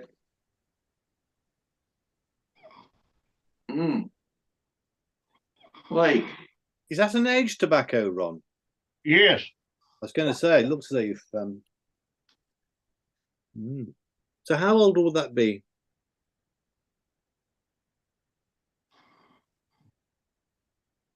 It could be 40 in 1930s, 40s, on up to the 60s. The Sutliff Ready Rub match for Edgeworth. So this is the red tin, is which I'm smoking. But it says that it is baked bread and coconut aroma. So I don't know the baked bread part, but the coconut, I could see that coming out in a little bit.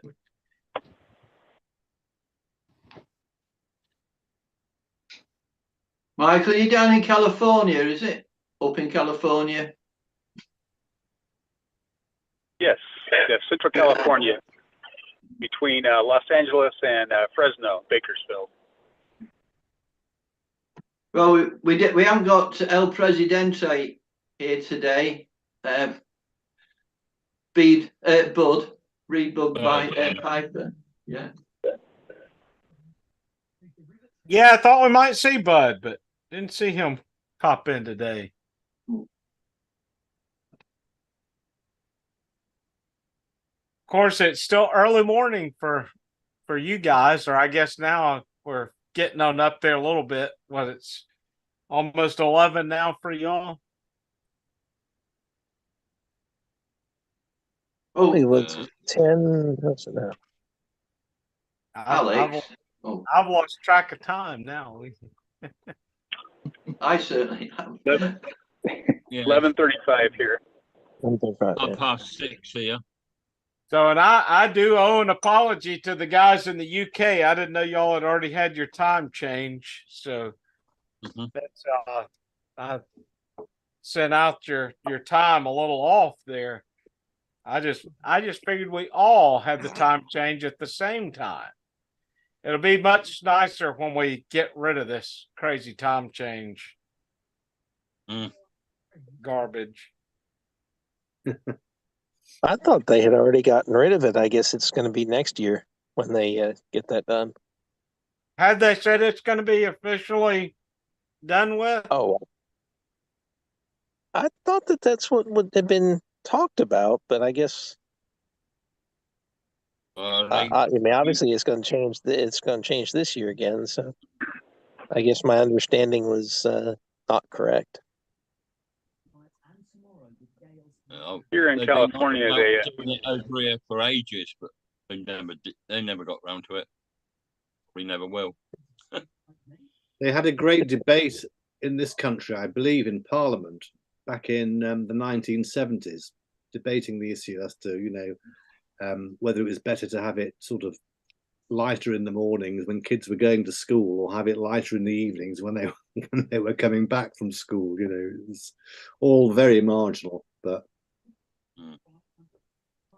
there you go. Paul, can I ask you a question? Sure. Yeah, going back 3 years, maybe, when Professor was having a meeting room, and basically started in the States, and a few of us joined across the pond here. Were you ever involved in that? Did you ever join us on one of those? I did. I think There I you did. go. I did because I remember Old Khakis was on. Who? Old Khaki Piper. Oh, yeah. Well, yeah. And probably Cliff, although no one ever knew what happened to Cliff. Ninja Piper. Yeah, he just put out a video earlier this week. I know. He changed his name so no one would know who it was.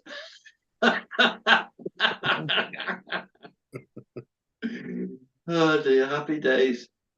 Yeah, he was on one of Chad's lives the other week. Have you got your new Eldritch pipe smoked in tree that you bought at the pipe show? Yeah, I've smoked it a few times.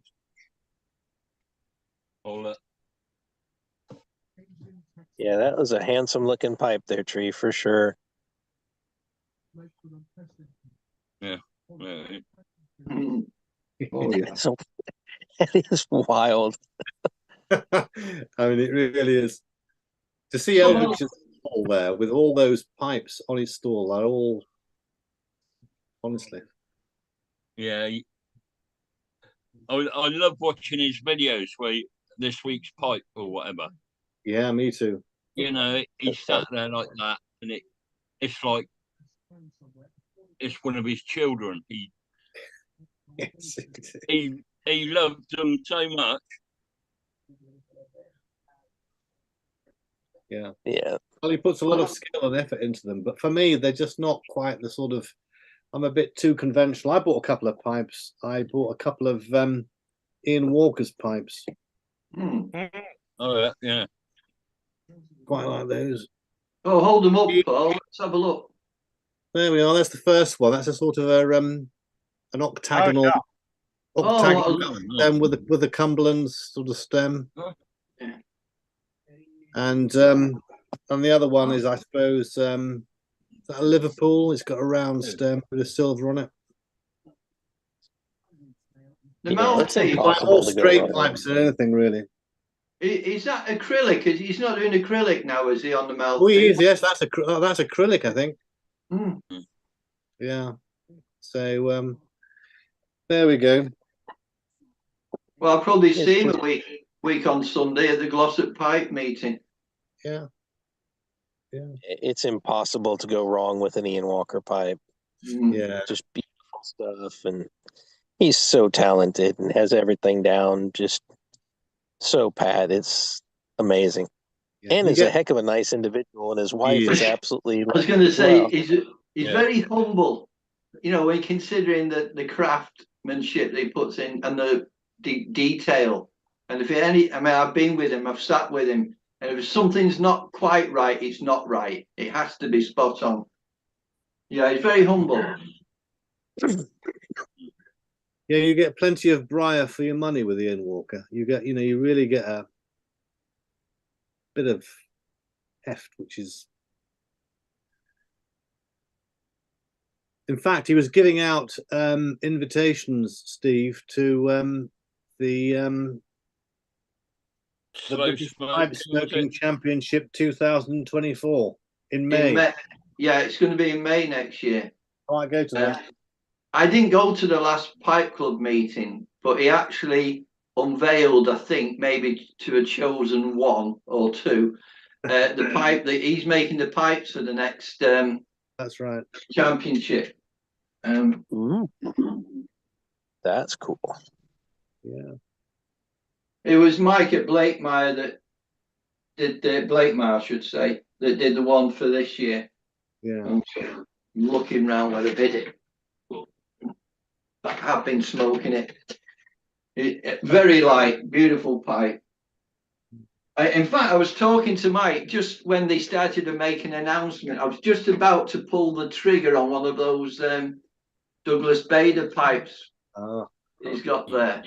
And he had 3 on the table. I say the guy who was running the show came out and made some announcements. We never got round to it. Well, there you go. But I did. Yeah. Yeah, I've been smoking this one lately as well. This is Geordie Pipes, Stewart, and that smokes ever so well. And that's an Eldritch mouthpiece on there that he put on. But if ever there was an understudy to Ian Walker, I think I would point at Stewart, because he spends so much time in his company and listening and asking questions, and this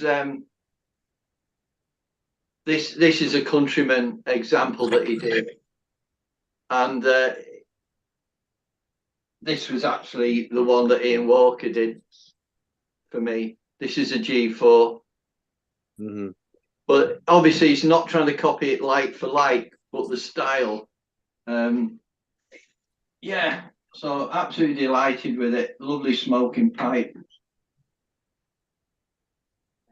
Yeah, it was the last Blakemire I brought was a Douglas Bader one. Oh, he was? Yeah. Yeah, that was. We talk about pipes with a story. That's certainly one, isn't it? Yeah. Ushers. I've just had some Blakemire pipe. Oh, sorry,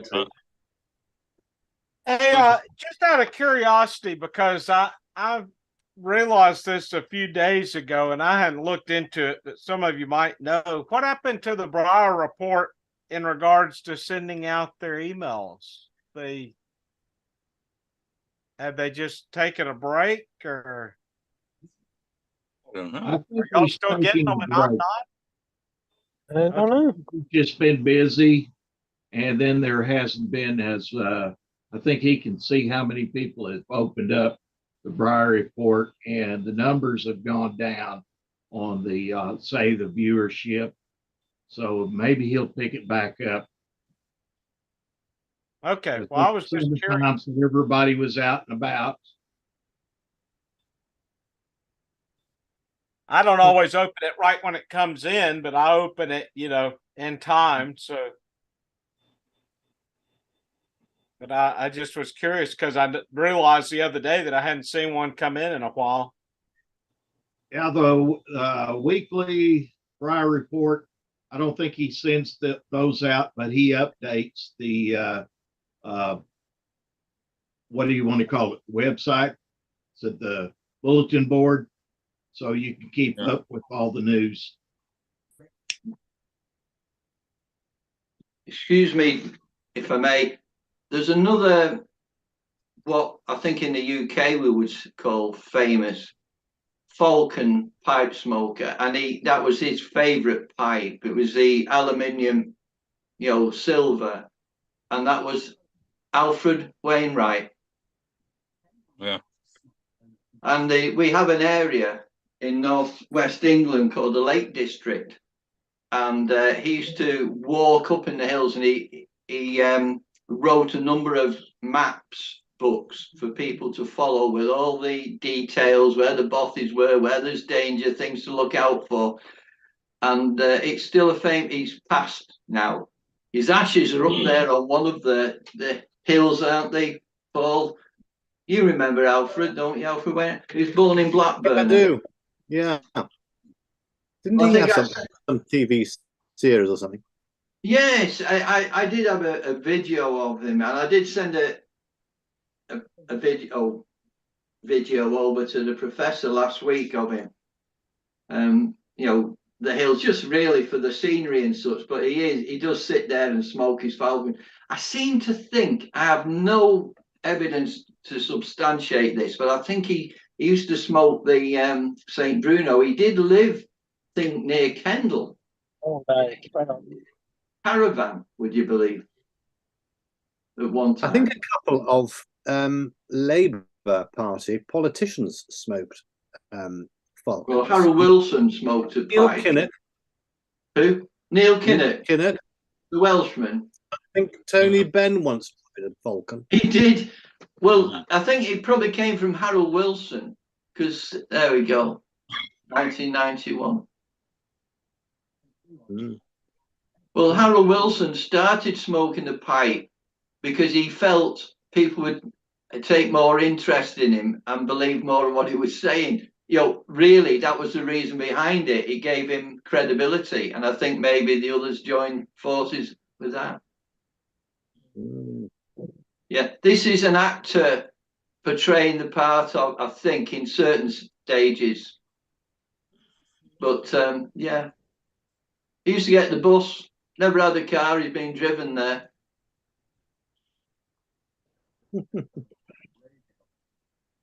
But yeah, he was on the TV quite a bit. There's his Falcon pipe.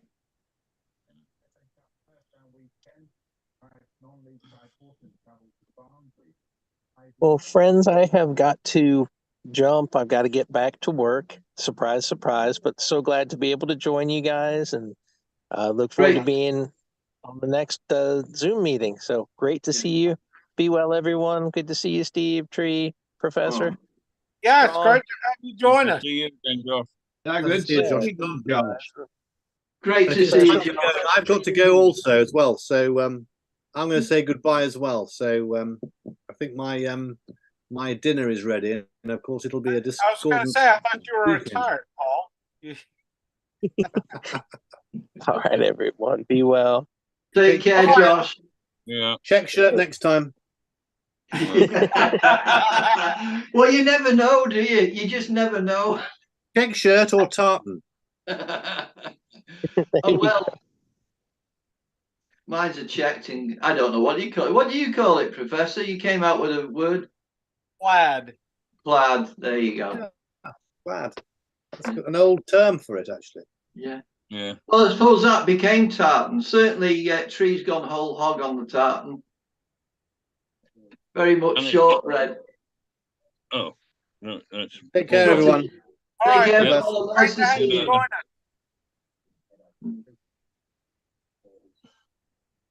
Well, we probably need to drop on out here in just a few minutes. I know we've been going for a long time here now, and probably some folks are wondering when is this going to end. For those who watch us on the replay, you'll really wonder when's it going to be over with. Well, you never know. I remember we did that 24-hour live one. Oh yeah, I mean, man, I don't even. I guess that's still up. I don't know if that's still up or not. I have to go back and check it out. I don't know. I tried looking for it. We did 24 hours around the world, and I think that was a New Year's of 2020, wasn't it? I think so. New Year's of 2020, and I think Tree, I think you were on almost the whole 24 hours, weren't you? Yeah, I think I missed 10 minutes somewhere. I think. Yeah, I think I might have. I think I was in for maybe 18 of those hours. I can't remember. I don't think I got the whole thing, but yeah, wow, that was an event for sure. We might have to do that again for. I don't know if we can do it for 2024, but at least for 2025, we should definitely do it. But we could try to get this year. Never done. Well, you might want to check with Guinness Book of Records because you've got the actual evidence there. I don't know if anyone's ever done a 24-hour Zoom. It might be a record. Yeah, I think Kent was looking into it with Guinness Book of Records. Whether anything ever come of it, I don't know. I'll have to ask him if he's on Sunday. Yeah, you should ask, see if he ever looked into that. I don't know if it's not still up, then I may have just marked it as private. I don't know. A few of those, just a couple of those, I marked private over time because some of the conversation might have gotten a little haywire at times. Gentlemen, I'm going to have to say goodbye. I've just got the nod. I've got to go. Well, I think that's good. We'll go ahead and drop on out. All right. Great to see everybody. Thank everybody for joining us today for this Falcon Friday Light. And this was my third Falcon for today. So anyway, it's great to see everybody. So thank you, Professor, for your hospitality, as always. Yeah. So looking forward to seeing what Chris puts in his little Falcon that he has behind him. Well, I was thinking if we have a 24-hour one, I might be able to. Brilliant. You know, if you line it with the foil, like Bako foil, you might just get away with it. Yeah. Mind you, that bit's going to take some chomping on, isn't it? Yeah. Oh, well, I have got to go. My tea's going to go cold. Thank you, everybody. Thank y'all for joining us, and we will catch you next time. Take care.